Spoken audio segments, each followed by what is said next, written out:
Hello there gorgeous gamers, and welcome back to Pure Play TV for another video review, and in this one we're having a gander at Colossus Down, which is out now for PS5, PS4, Xbox Series XS, Xbox One, Nintendo Switch and PC, though in this video we're looking primarily at the PS5 version of the game, and this review is coming from our network site pureplaystation.com. A review code was provided by the publisher. Colossus Down led me to a false sense of security. On the surface, with the game's vibrant and cartoonish visuals, I naturally assumed it was a game aimed at a younger audience. But I was wrong. Really wrong. I was truly hoodwinked, just like that time my friend said we were only popping out for a few pints and it turned into a pub crawl that lasted until 2 AM. Colossus Down is the newest game developed by Mango Protocol and continues the antics of the two previous games, Mechanica and Agatha Knife, set in the Psychotic universe. Unlike the previous two installments that were point-and-click adventures, this time around it's a side-scrolling beat-em-up with puzzles and platform elements stirred together. You can even take a buddy along to cause mayhem in local co-op. The plot is absolutely absurd and bonkers, which is right up my alley.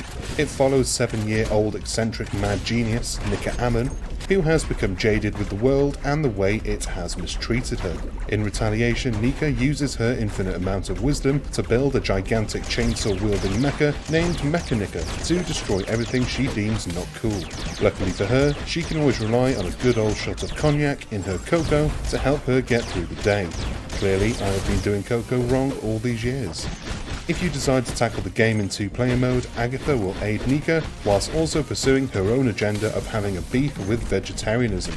Agatha can morph into the Great Bleeding Pig, which wields an enormous cleaver that will be right at home in any butcher's shop.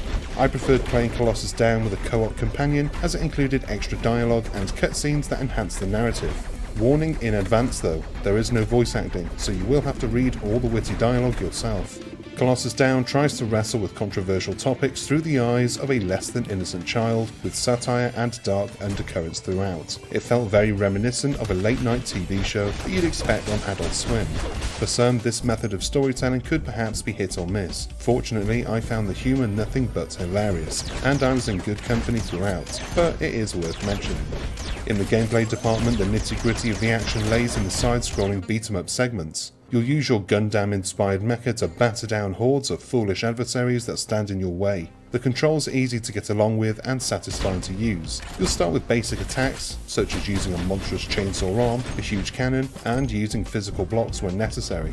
Later on in the game, you can collect scraps obtained by breaking objects within the environments, which can help you unlock special attacks. These special attacks deal a vast amount of damage to your opponents and require minimum input to pull off some rather cool looking moves. On top of this, executing slick combos will give you the upper hand as they deal additional damage to your foes, which can add a tactical level to your combat, if you can resist the temptation of butter mashing.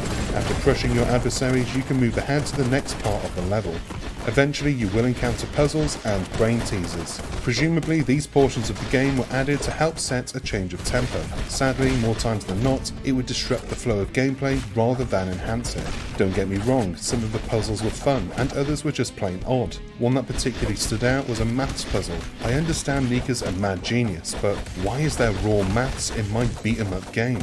Personally, I often gravitate to beat-em-ups to switch off, not to put my thinking hat on. For veteran players, a permadeath mode is available to choose after the game's first few levels. If you die, that's it, game over. If you choose to play on the regular mode, you will have infinite regenerations, no matter how many times you die.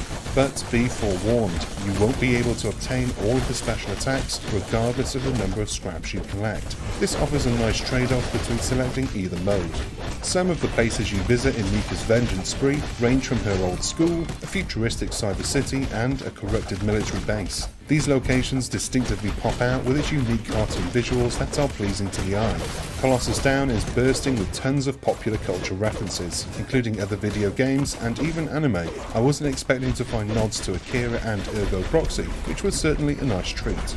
This game took me by surprise. Nevertheless, it was a pleasant surprise. It takes place in a bizarre world, following likeable characters, even if they are a bit kooky to say the least. Without a doubt, the highlight was the 2-player mode, with a full experience of both storyline and battling coming into their own and shine through, even if there were many misplaced puzzles and mini-games which would often disrupt the action.